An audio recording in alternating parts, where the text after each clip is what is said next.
Bismillahirrahmanirrahim. Alhamdulillah nahmaduhu wa nasta'inuhu wa nastaghfiruh wa na'udzu billahi min syururi anfusina wa min sayyiati a'malina. May yahdihillahu fala mudhillalah wa may yudlil fala hadiyalah. Asyhadu an la ilaha illallah wahdahu la syarikalah wa asyhadu anna Muhammadan abduhu wa rasuluh la nabiyya ba'dah. Allahumma salli wa sallim ala nabiyyina Muhammad wa ala alihi wa sahbihi ajma'in, amma ba'd. Ibu-ibu hadirat sekalian, assalamualaikum warahmatullahi wabarakatuh. Alhamdulillah, kita bersyukur dapat meneruskan lagi majlis ilmu yang pada pagi ini kita akan tafsirkan dari ayat yang ke-89 dari surat Al-Anbiya. Surat Al-Anbiya ayat 89. Sekarang ikutilah terjemahan dan tafsir ringkas masing-masing ayat. Yang selanjutnya kita berjanji untuk menjadikannya sebagai pedoman dalam hidup kita sehari-hari.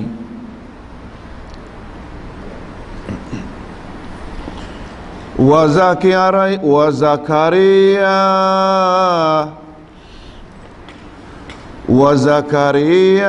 iznada rabbahu rabbi la tazarni fardan wa anta khairul warisin. Dan ingatlah kisah Zakaria tatkala ia menyeru Tuhannya, ya Tuhanku, janganlah engkau membiarkan aku hidup seorang diri, dan engkaulah waris yang paling baik.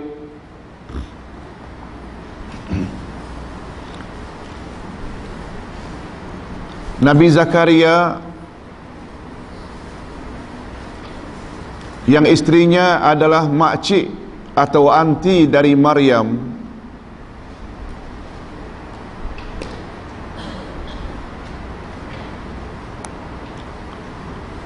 dan Maryam sebagaimana kita sama-sama maklum, sejak kecil lagi sudah dipelihara oleh Zakaria. Sebab Zakaria bagi Maryam adalah paman atau pakcik. Sebab isteri Zakaria adalah adik daripada mak Maryam.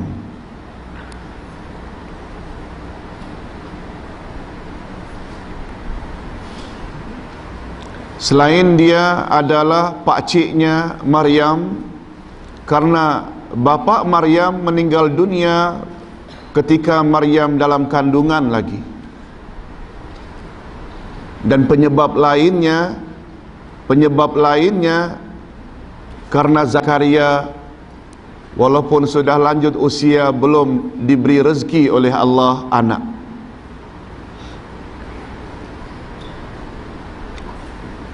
Zakaria memohon kepada Allah,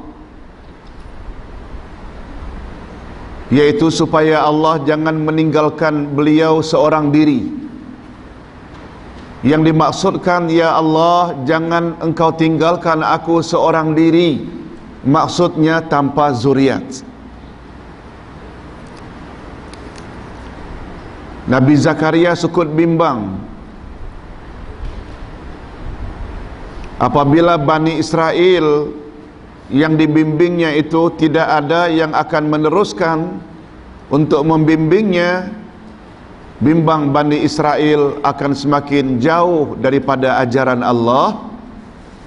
Itu matlamat mengapa beliau ingin sangat supaya diberi oleh Allah zuriat atau anak. Dan Allah Subhanahu wa ta'ala disebut oleh Zakaria dalam ayat ini, wa anta khairul warisin, dan engkau lah waris yang paling baik. Yang dimaksudkan waris di sini ialah Tuhan andai kata Allah tidak mengabulkan doa Zakaria, yaitu doa mohon keturunan atau zuriat, Zakaria menyerahkan dirinya kepada Tuhan, sebab Tuhan adalah waris yang paling baik. Ibu-ibu hadirat sekalian, sebagaimana penggunaan istilah waris, yaitu orang yang akan menerima apa yang ditinggalkan oleh orang yang meninggal. Jadi Allah Subhanahu wa taala disebut oleh Nabi Zakaria sebagai waris yang paling baik. Sebab walaupun Zakaria memohon kepada Allah Azza wa Jalla keturunan atau zuriat, sama ada doanya diterima atau doanya tidak diterima, itu terserah kepada Allah. Itu terserah kepada Allah. Itu yang dimaksudkan dengan wa anta khairul warithin. Sesungguhnya engkau adalah waris yang paling baik, sebab yang paling menentukan baik buruknya nasib yang akan diterima oleh Zakaria itu semuanya terletak di tangan siapa? Tangan Allah.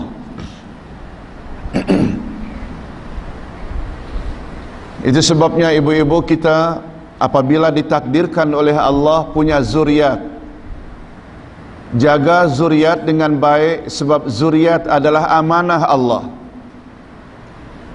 Tapi sekiranya kita dah berusaha dan berusaha memohon diberi zuriat, tetapi ternyata tidak diberi juga oleh Allah, kita jangan kecil hati dengan Allah, jangan marah pada Allah, sebab Allah lebih tahu.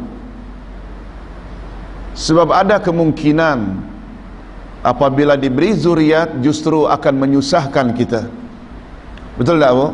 Itu yang dimaksudkan dengan engkaulah waris yang paling baik. Maknanya sama ada doaku ini engkau kabulkan atau tidak kabulkan, kata putus adalah pada engkau ya Allah. Oleh sebab itu ibu-ibu hadirat sekalian, andai kata sudah lanjut usia belum juga dapat zuriat,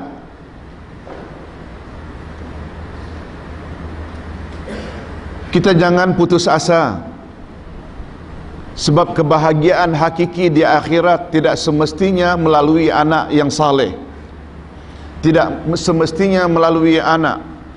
Ganjaran yang akan kita dapati hasil usaha kita di dunia setelah kita mati tak semestinya melalui jalur anak saleh sahaja.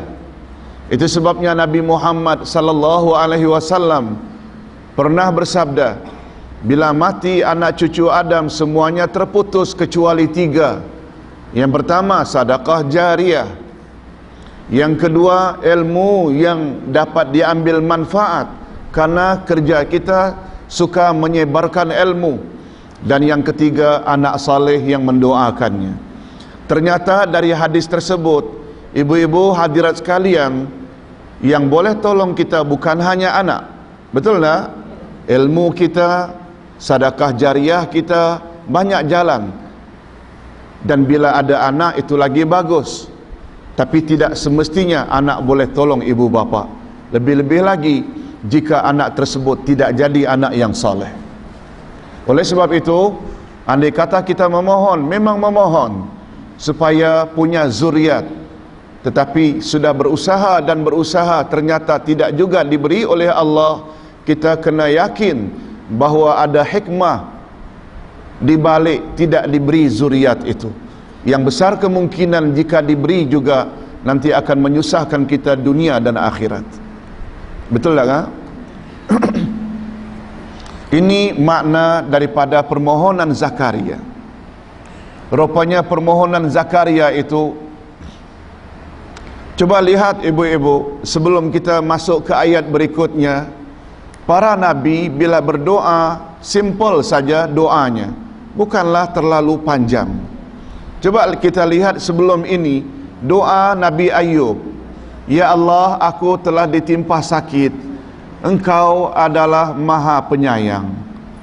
Ibu-ibu, dengan isyarat itu langsung dikabulkan.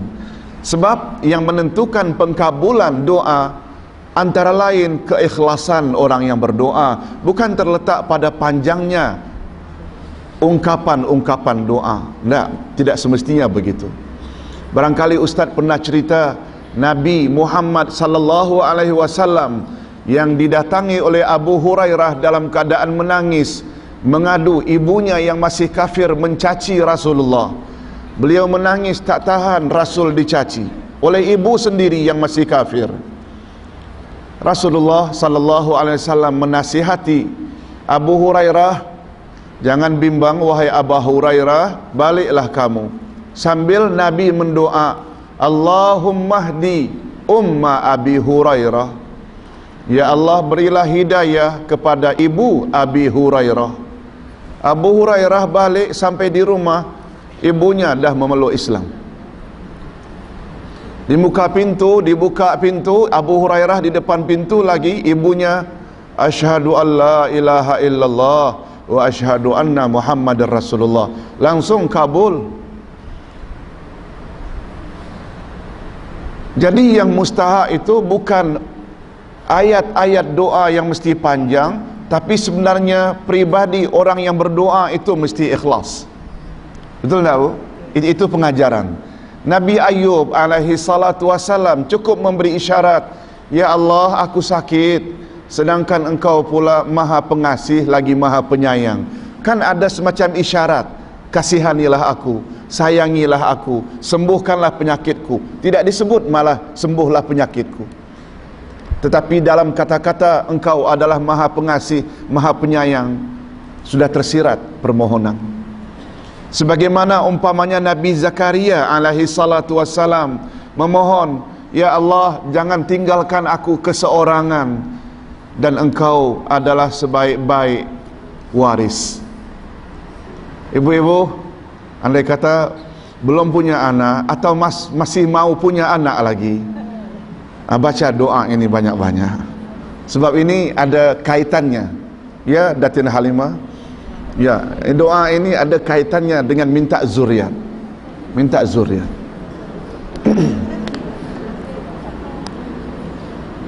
Yang penting hati.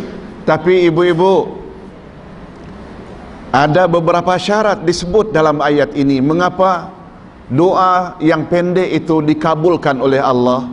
Nah, syarat ini yang perlu dipenuhi. Fastajabna lahu wa wahabna lahu Yahya wa aslahna lahu zaujah. Maka kami perkenankan doanya. Apa makna perkenankan? Kabulkan. Kami kabulkan doanya. Siapa? Doanya Nabi Zakaria. Dan kami anugerahkan kepadanya Yahya, jadi anak laki-laki yang namanya Yahya. Dan kami jadikan istrinya dapat mengandung. Istri Zakaria, ibu-ibu, diisytiharkan mandul, umur pun dah lanjut. Zakaria umur dah lanjut. Itu sebab ada istilah wa aslahna. Aslahna ini dalam bahasa kita, kami repair. Istrinya itu kami repair.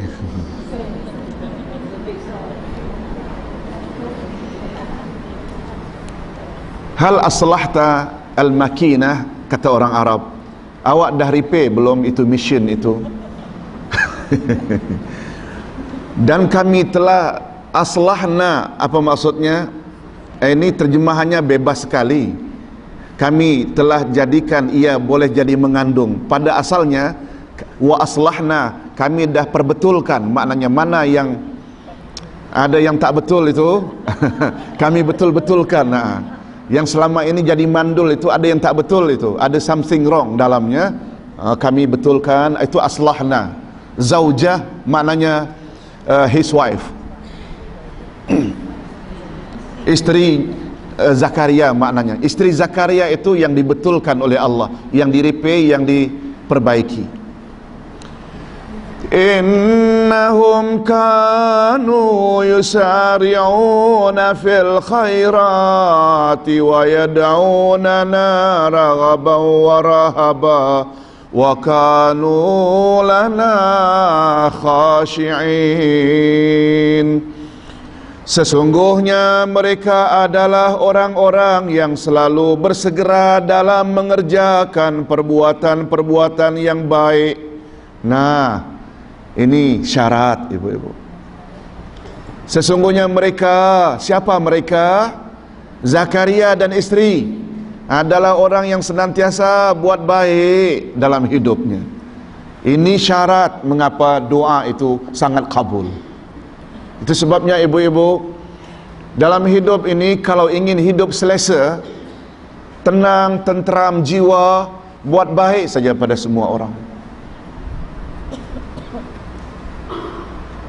InsyaAllah Allah Subhanahu wa ta'ala akan bagi apa yang kita minta. Coba lihat, ini syarat pertama. Innahum kanu yusari'una fil khairat. Coba Ustaz tidak baca secara literal supaya kita faham. Innahum, sesungguhnya mereka, yaitu Zakaria dan istri, kanu adalah yusari'un, bersegera, fil khairat, dalam kerja-kerja baik. Rajin attend kelas. Kerja baik tak bu? Kelas ini kerja baik tak? Bersedekah, berderma. Kalau ada diedarkan tabung untuk pembinaan, untuk membantu orang susah di lain negara ke atau di negeri lain, segera masukkan uang, walau berapa yang termampu, segera.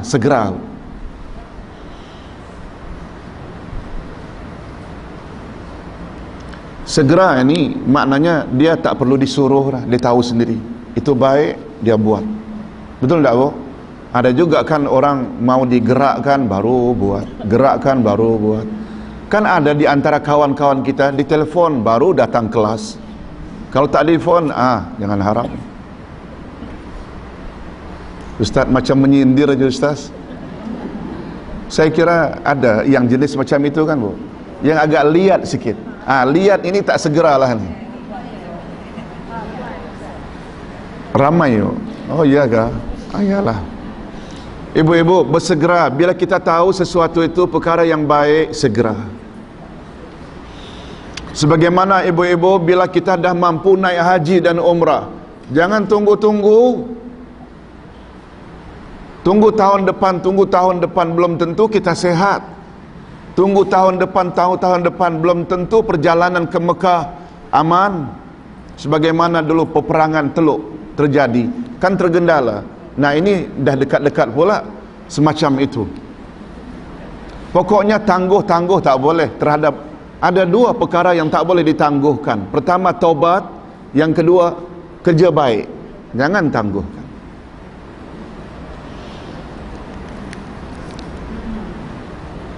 Mungkin pepatah Inggris ada sebut, jangan tunggu esok apa yang awak mampu lakukan hari ini. Betul kan bu? Tapi sebenarnya Nabi Muhammad sallallahu alaihi wasallam sudah sebut dalam hadisnya, wa idza asbahta fala tantaziril masa. Apabila awak sedang berpagi-pagi, jangan tunggu petang. Wa idza amsayta fala tantaziris sabah. Apabila awak sedang berpetang-petang, jangan tunggu esok pagi. Don't wait tomorrow, what can you do today? Jangan awak tunggu esok. Itu kita selalu dengar. Sebenarnya Nabi Muhammad dah sebut awal-awal lagi, 15 abad yang lalu. Maknanya kita kena apa bu? Segera dalam perkara yang baik, segera.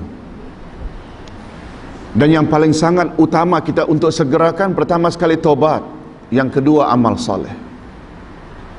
Ustaz selalu sebut taubat ini mesti didahulukan dari amal soleh. Itu sebabnya dalam surat At-Taubah, kalau tak salah ayat 112, Allah menyebut At-Taibun lebih dahulu, baru Al-Abidun. Taubat dan ibadat. Sebab kita ibadat banyak bila badan kita masih kotor. Maksud Ustaz tak semestinya najis physically, nah, dosa ini dosa itu kan semuanya kotor.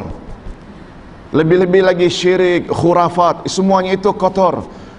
Ibadat banyak macam mana pun boleh mengakibatkan ia sia-sia di sisi Allah. Itu sebabnya ulama usul membuat satu kaedah, formula, at-tahliyah muqaddamatun anit tahliyah. Membersihkan diri hendaklah didahulukan daripada menghias diri. Ustaz selalu ulang-ulang ini. Sebagaimana kita akan mandi dulu, membersihkan badan dulu, baru memakai pakaian cantik dan make up. Tidak sebaliknya. Make up dulu baru mandi. Habislah make upnya. Macam itu juga ibu-ibu, kedudukan kita, taubat itu peranannya apa? Mencuci, membersih. Ibadat itu apa? Seperti salat, puasa, baca Quran, zikir, itu menghias diri. Itu maka timbulnya kaedah membersihkan diri hendaklah didahulukan daripada menghias diri. Namun demikian kedua-duanya perlu disegerakan. Apa yang tak boleh kita delay, lambat-lambatkan? Pertama taubat, yang kedua amal saleh, perlu segerakan. Rupanya ibu-ibu yang selalu berdoa minta supaya doanya kabul, tidak begitu yakin doa sendiri, lalu telefon ustaz minta bantu orang alim. Sebenarnya ibu-ibu, tidak salah itu semua, tapi sebenarnya yang paling mustahak kita sadari syarat-syarat doa dikabulkan tersebut dalam Quran. Banyak contohnya. Setiap orang boleh tak memiliki ciri-ciri ini? Boleh kalau mau berusaha. Yang pertama apa tadi? Bersegera fil khairat, melakukan amal-amal baik. Nah, yang kedua, wa yad'unana raghaban wa rahaba, dan mereka berdoa kepada kami dengan harap dan cemas.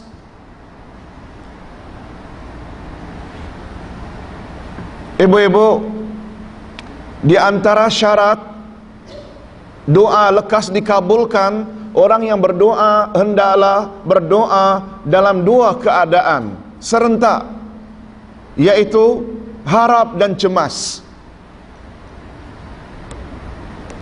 Harap yaitu harap dikabulkan. Harap yaitu harap reda Allah. Harap yaitu harap akan rahmat Allah. Itu semua harap. Harap kiranya apa yang dipohonkan itu berakhir dengan baik. Harap tak apa? Jangan dikira ibu-ibu apa yang kita mohon itu berakhir dengan baik. Tak. Minta anak, tak semestinya jadi anak yang saleh. Salah-salah pengisap dadah. Kita tak tahu future. Betul tak bu? Jadi harap, memang harap. Tapi cemas juga ada. Cemas kalau yang diberi ini anak ke, kekayaan ke, anak dan kekayaan justru nanti akan melalaikan kita daripada mengingati Allah. Boleh jadi juga, kan itu maknanya cemas. Harap anak, harap harta, harap pangkat, cemas kalaulah pangkat nanti, harta, anak akan menjerumuskan. Itu yang dimaksudkan dengan harap dan takut, harap dan cemas. Jadi keadaan orang yang berdoa itu hendaklah dalam keadaan bercampur antara harap dengan cemas. Jadi syarat pertama tadi bersegera melakukan amal-amal apa bu? Amal-amal kebajikan. Yang kedua, kondisi ketika ia berdoa hendaklah di antara harap dan cemas.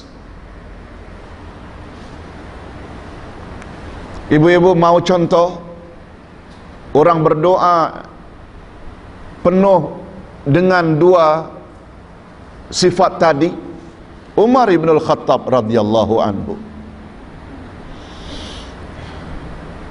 Pernah satu kali Umar berdoa kepada Allah.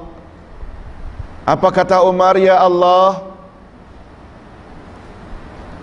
sekiranya engkau masukkan seluruh manusia ke dalam syurga kecuali seorang saja yang akan engkau masukkan ke dalam neraka. Ustaz ulang. Ya Allah, sekiranya engkau masukkan seluruh manusia ke dalam neraka.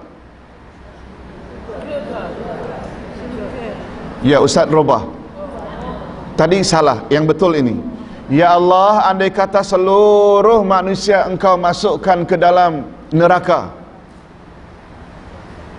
Sebab kita tidak dulu tadi harap dulu, baru takut. Ya Allah, sekiranya seluruh manusia engkau masukkan ke dalam neraka kecuali seorang saja yang masuk ke dalam syurga. Aku harap ya Allah, aku harap ya Allah, kiranya yang satu itu aku hendaknya. Harap tak? Oh, dia punya harap itu, Bu. Kiranya yang satu itu aku hendaknya. Tetapi sekiranya ya Allah seluruh manusia engkau masukkan ke dalam syurga kecuali satu saja, kiranya yang satu itu jangan aku hendaknya ya Allah. Kiranya yang satu itu jangan aku hendaknya ya Allah. Yang lain-lain lantaklah ya Allah, asalkan jangan aku. Kan di situ kan takut, Bu. Yang satu tadi yang pertama itu harap, yang sini ini takut. Kan maknanya seimbang, Bu. Macam itu maunya doa kita kepada Allah Azza wa Jalla. Itu sebabnya para ulama menyarankan atau mengesyorkan kalau berdoa hendaklah berlapik doanya. Ya Allah, berilah aku kekayaan, sekiranya kekayaan itu mendatangkan kebaikan untukku. Ada di situ, Bu. Yang belakang itu mesti ada tambahan. Untuk apa kaya kalau akhirnya lupa Tuhan? Betul tak, Bu? Ini sebab future, perkara gaib, hanya Allah saja yang tahu. Jangan jadi Sa'labah. Pernah dengar kisah Sa'labah yang tak punya harta kecuali sepasang kambing, miskin hidupnya, mohon agar Rasul doakan untuk beliau agar kaya raya. Nabi tidak indahkan. Kata Nabi, aku bimbang nanti engkau lupa Tuhan. Datang lagi kemudiannya, Nabi cakap lagi begitu, minta lagi, didoakan, datang lagi. Akhirnya Nabi doakan. Setelah Nabi doakan, kabul doa Nabi, dia akhirnya bertambah-tambah ternakannya dan banyak. Yang dulunya ketika hidup miskin dan sederhana, rajin salat berjamaah, tapi setelah kaya, jangankan salat berjamaah, Jumat sekali seminggu pun tidak. Sibuk dengan ternakannya di padang pasir. Orang selalu katakan atau jadikan bidalan, jangan jadi Sa'labah. Karena apa, ibu-ibu? Karena dia dah kaya lupa Tuhan. Sebagaimana pada pertemuan yang lalu kita selalu sebut, sabarlah macam sabarnya Nabi Ayub. Betul tak, Bu? Karena yang sangat ketara dan menonjol pada Nabi Ayub adalah kesabaran. Itu syarat yang kedua, doa makbul. Pertama, segera melakukan amal-amal kebajikan, dan yang kedua, berdoa antara harap dengan takut, dan yang ketiga, wa kanu lana khashi'in, dan mereka adalah orang-orang yang khusyuk kepada kami. Khusyuk ini, ibu-ibu, maknanya merendah diri. Di antara lawan khusyuk adalah sombong, takabur. Oleh sebab itu, ibu-ibu,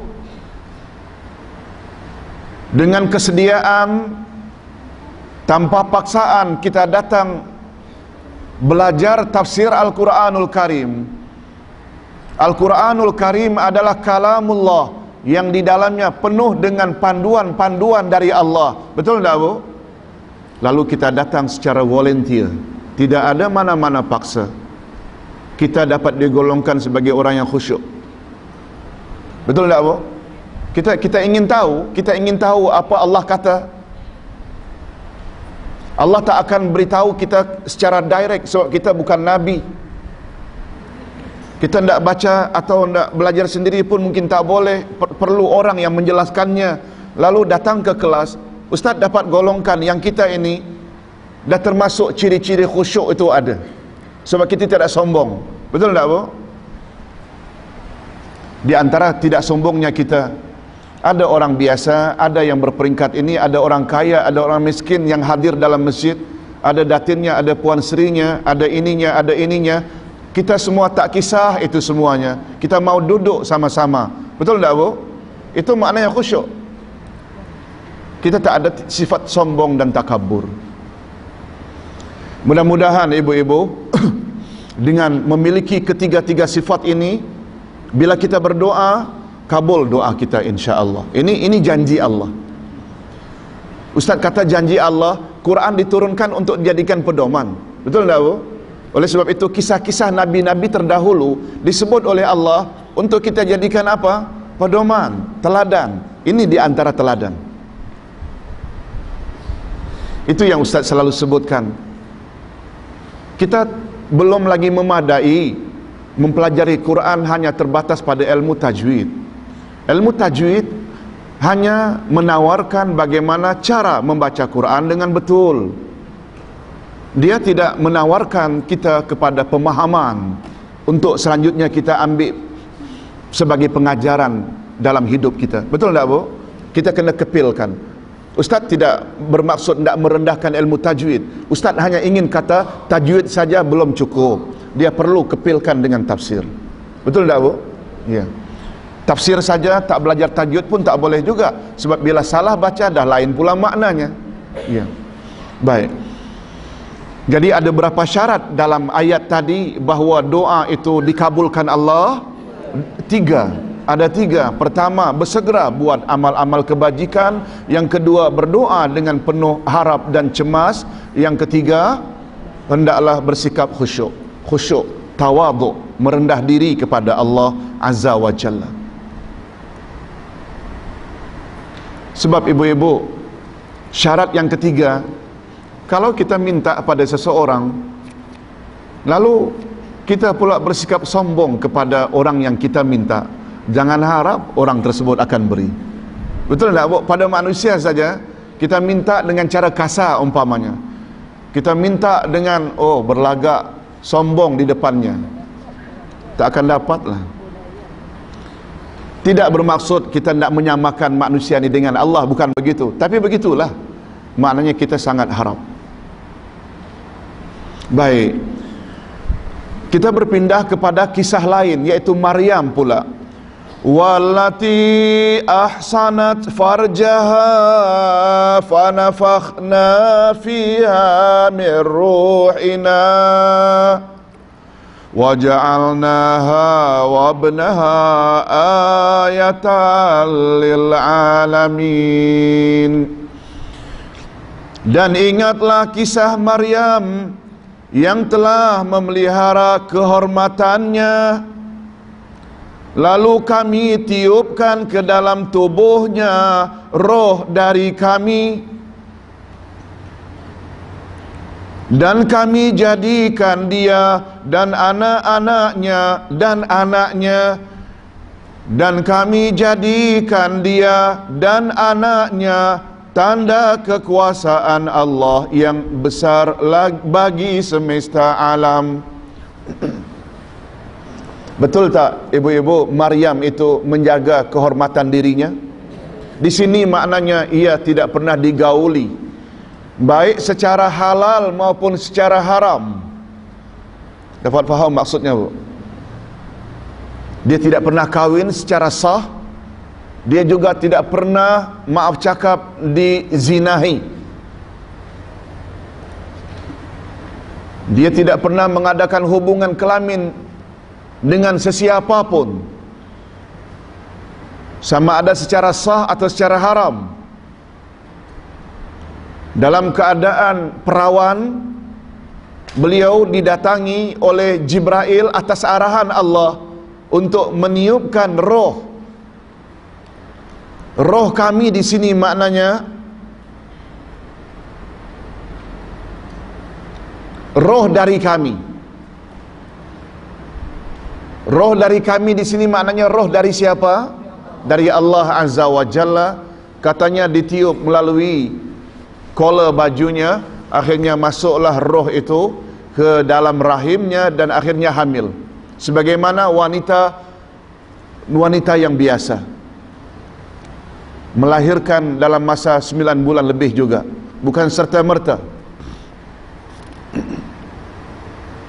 Dan kami jadikan dia, yakni Maryam wa benaha, dan anak lelakinya itu yang bernama siapa? Isa, ayatan lil alamin, sebagai tanda kekuasaan Allah yang besar bagi semesta alam.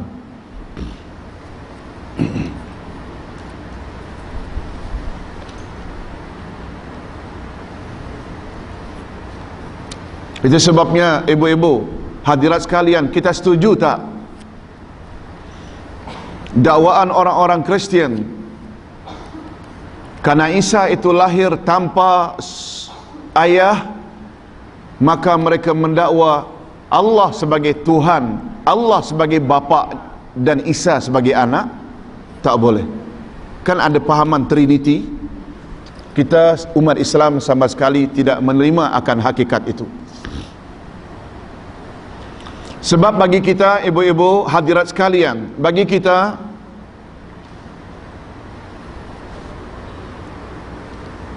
Zakaria mendapat Yahya walaupun dah lanjut usia dan istrinya mandul. Perkara luar biasa tak? Luar biasa. Tapi perkara seperti itu tidak ada masalah bagi Allah.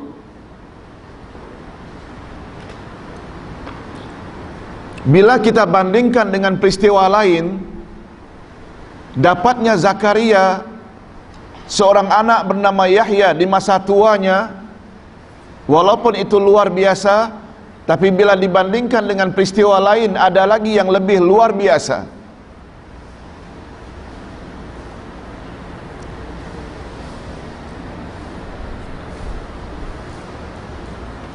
Apakah peristiwa luar biasa itu?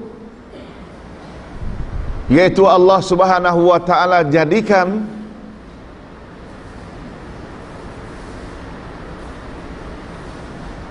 Nabi Isa alaihi salatu wassalam, Zakaria dan istrinya, Zakaria memenuhi syarat untuk mendapat zuriat, dan istrinya walaupun dikatakan mandul tapi alat untuk hamil yaitu rahim juga wujud. Lalu bercampurlah. Kalau tadi ada masalah sedikit lalu diperbetulkan, kan di repair tadi, kan akhirnya dapat anak. Ada lagi perkara yang luar biasa, yaitu kelahiran Isa tanpa bapa. Ada tak lagi perkara yang luar biasa daripada kejadian Isa? Ada lagi, yaitu kejadian Siti Hawa. Sebab Isa dia lahir melalui rahim juga, tapi Hawa itu bukan dari rahim keluarnya, tapi dari tulang rusuk sebelah kiri Nabi Adam. Lagi menakjubkan, ada lagi yang lebih menakjubkan daripada kejadian Hawa. Sebab Hawa boleh dikatakan dia berasal dari lelaki, tapi Adam lelaki tidak, perempuan tidak, dari tanah. Hei orang-orang Kristian, kalau kamu mendakwa Isa anak Tuhan karena ia dilahirkan oleh Maryam tanpa bapa, oleh sebab itu kamu mendakwa Allah itu bapa dari Isa, mengapa kamu tidak katakan begitu terhadap Hawa? Mengapa kamu tidak katakan begitu terhadap Adam, anak Tuhan? Padahal itu adalah lebih luar biasa dibanding Isa. Betul tak, Bu? Begitu kata ulama tafsir kita. Apalagi di dalam surat Al-Ikhlas, kita diberitahu oleh Allah lam yalid walam yulad, dia tidak beranak dan dia tidak diperanakkan. Jadi munculnya Isa itu, begitu juga ibunya yang hamil tanpa suami, adalah di antara tanda-tanda kebesaran Allah Azza wa Jalla. Baik, kita teruskan. Inna hadhihi ummatukum ummatan wahidah wa ana rabbukum fa'budun. Sesungguhnya agama Tauhid ini adalah agama kamu, agama yang satu, yang aku adalah Tuhanmu, maka sembahlah aku. Sesungguhnya agama Allah itu banyak ke atau satu, Bu? Satu. Namanya agama apa? Islam. Ibu-ibu, jangan dikira agama Islam hanya agama yang dibawa oleh Nabi Muhammad sallallahu alaihi wasallam. Agama Islam adalah agama yang dibawa oleh semua rasul.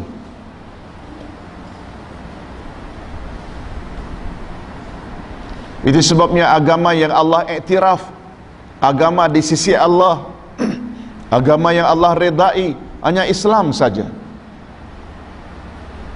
Semua kita hafal ayat itu, yaitu ayat 19 dari surat Ali Imran. Tolong ikuti. Inna ad-dina indallahil Islam.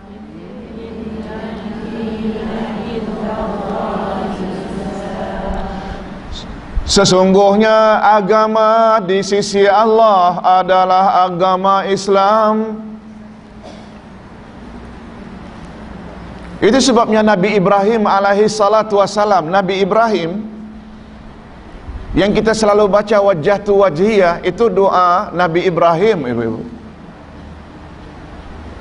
Kan pada penghujungnya kita sebut wa ana minal muslimin,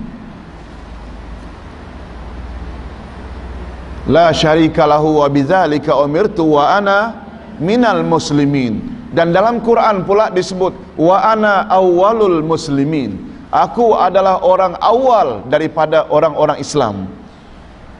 Maknanya Ibrahim orang Islam tak? Ya. Kemudian anak Nabi Ibrahim namanya Ishak, anak Ishak namanya Yakub.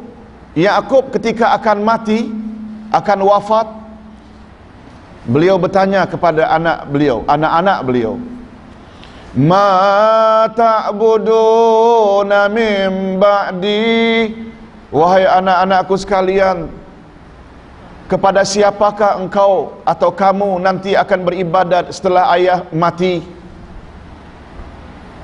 Coba dengar apa jawaban anak-anaknya.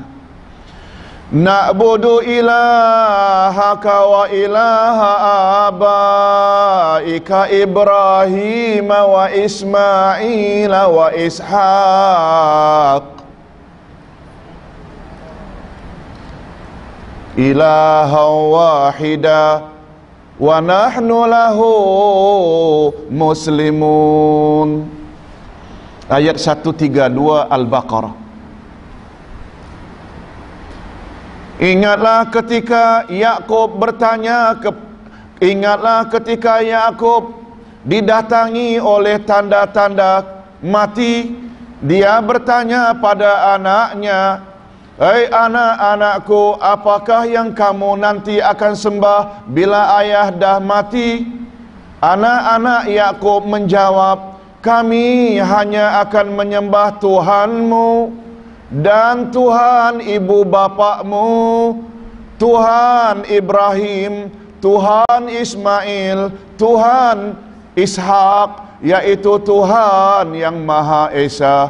Wa nahnu lahu muslimun, dan kepadanya sahaja kami ini berserah diri." Muslimun itu maknanya berserah diri. Dengan kata lain, Yakub, Ishak, Ibrahim dan semua anaknya muslimun tak? Itu maksud kita, muslimun, semuanya muslimun. Muslimun maknanya orang yang beragama Islam.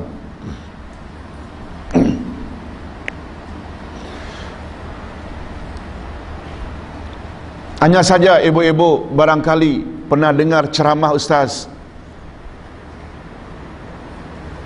Semua agama yang Allah turunkan ke muka bumi melalui rasulnya bernama agama Islam, dan prinsip utama dalam agama Islam ada dua, yaitu akidah dan syariah.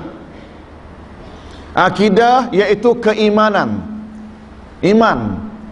Syariah yaitu peraturan-peraturan dalam beramal. Dengan istilah lain ibu-ibu, akidah boleh disebut dengan makna iman, dan syariah boleh juga disebut dengan amal saleh. Jadi akidah dan syariah kandungan utama dalam ajaran Islam yang turun ke muka bumi, silih berganti. Akidah berganding dengan syariah sama dengan gandengan iman dan amal saleh. Hanya saja ibu-ibu hadirat sekalian yang perlu diingat, akidah satu, tidak berubah-ubah.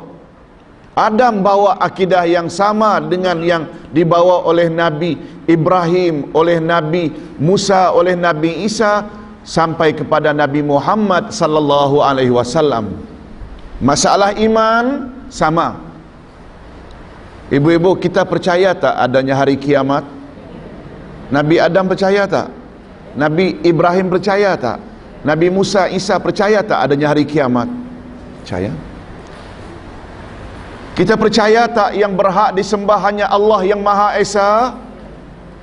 Berbezakah dengan rasul-rasul terdahulu? No. Maknanya itu maknanya sama. Kita percaya tak bahawa kita yang hidup ini akan mati? Di alam kubur kita akan ditanya oleh Munkar wa Nakir. Di kiri kanan kita ada malaikat pencatat amal. Ini khas untuk kita umat akhir zaman kah? Atau semua umat terdahulu berkeyakinan demikian? Semua. Itu namanya akidah satu. Faham bu? Tapi syariat, peraturan-peraturan dalam beramal itu beza-beza. Sebab berdasarkan kebijaksanaan Allah yang maha adil, yang meletakkan sesuatu senantiasa pada tempatnya, dia tidak samakan syariat antara satu umat dengan umat lain. Umat ketot-ketot, cebol-cebol akhir zaman, salatnya 5 kali sahaja. Umat yang besar-besar badannya dan kuat-kuat dulu umat Nabi Musa, 50 waktu satu hari mesti salat. Ibu-ibu, tak sama. Kita umat paling kecil ibu dibanding umat dahulu. Tapi keistimewaan umat akhir zaman ibu-ibu walaupun kecil, oh kecil-kecil cili padi. Maknanya bila ia beramal sedikit ganjarannya banyak. Kan minimal amalan baik umat Nabi Muhammad, satu amalan baik ganjarannya 10. Bila kita salat 5 kali, macam umat Nabi Musa salat 50 kali. Dari sudut ganjarannya. Tapi bebanannya kurang. Umat Nabi Musa bila buat syirik, Allah tak terima taubat daripada syirik kecuali bunuh diri. Umat kita tidak begitu. Walaupun dosa syirik, cukup penuhi 3 syarat. Syarat pertama, tinggalkan syirik. Kalau ada tangkal, tanggalkan tangkal. Tangkal itu syirik bu. Kalau selama ini biasa mendatangi bomo-bomo yang memakai menurun tilik tenung, itu syirik, tinggalkan sekarang. Yang kedua, sesali. Yang ketiga, janji tidak akan ulang lagi pada masa-masa akan datang. Jangan bunuh diri. Sebab itu syariat Musa, bukan syariat kita. Ini yang Ustaz maksudkan, syariat sama atau beza-beza? Akidah sama atau beza? Nah ini dia. Kan pada prinsipnya sama. Semua ajaran Allah yang Allah turunkan ke muka bumi adalah sama. Dan bila kita sebut pula dari sudut sama beragama Islam, Islam terbagi dua, iaitu akidah dan syariah. Akidah sama, syariah beza. Itu sebabnya dalam buku Ustaz pertama, Hakikat Dua Kalimah Syahadat, Ustaz kata semua umat ucap dua kalimah syahadat. Sebab syahadat pertama namanya syahadat akidah. Asyhadu an la ilaha illallah, aku bersaksi tidak ada Tuhan yang berhak disembah melainkan Allah. Syahadat kedua namanya syahadat syariat, yaitu dalam beribadat kita mesti ikut syariat yang namanya kita mentionkan dalam syahadat kedua. Oleh sebab itu umat Nabi Ibrahim, asyhadu an la ilaha illallah, serupa tak dengan kita? Asyhadu an la ilaha illallah serupa tak dengan kita? Apa sebab? Karena itu syahadat akidah, yang disembahnya Allah juga. Tetapi umat Ibrahim menyembah Allah mesti ikut cara yang Ibrahim ajar. Dia tidak akan sebut wa asyhadu anna Muhammadar Rasulullah, Nabi Muhammad belum lahir. Yang terima wahyu dari Allah hanya Ibrahim zaman itu. Allah beri tunjuk ajar melalui Jibril kepada Ibrahim saja. Ibrahim mesti beritahu kepada umat. Oleh sebab itu umat Ibrahim, dia akan mentionkan nama Ibrahim pada syahadat kedua, wa asyhadu anna Ibrahim Rasulullah. Ibu-ibu, Ustaz tidak katakan itu untuk kita, tapi dari sudut makna pun tak salah. Aku bersaksi sesungguhnya Ibrahim adalah Rasulullah. Betul tak Ibrahim utusan Allah? Dari sudut makna tak ada salahnya. Cuma kita tidak sebutlah karena kita tidak ikut syariat Ibrahim. Umat Nabi Nuh alaihi salatu wassalam, beliau juga berdoa asyhadu an, mengucap dua kalimah syahadat. Asyhadu an la ilaha illallah serupa tak? Wa asyhadu anna Nuhan Rasulullah, karena mereka ikut cara yang diajar oleh Nabi Nuh. Tetapi kita umat Nabi Muhammad sallallahu alaihi wasallam, kita ucap syahadat pertama karena ia tidak berubah, tetap asyhadu an la ilaha illallah, sebab yang kita sembah Tuhan yang itu juga. Berganti-ganti tak Tuhan tu? Tak. Setiap umat Tuhan yang itu juga.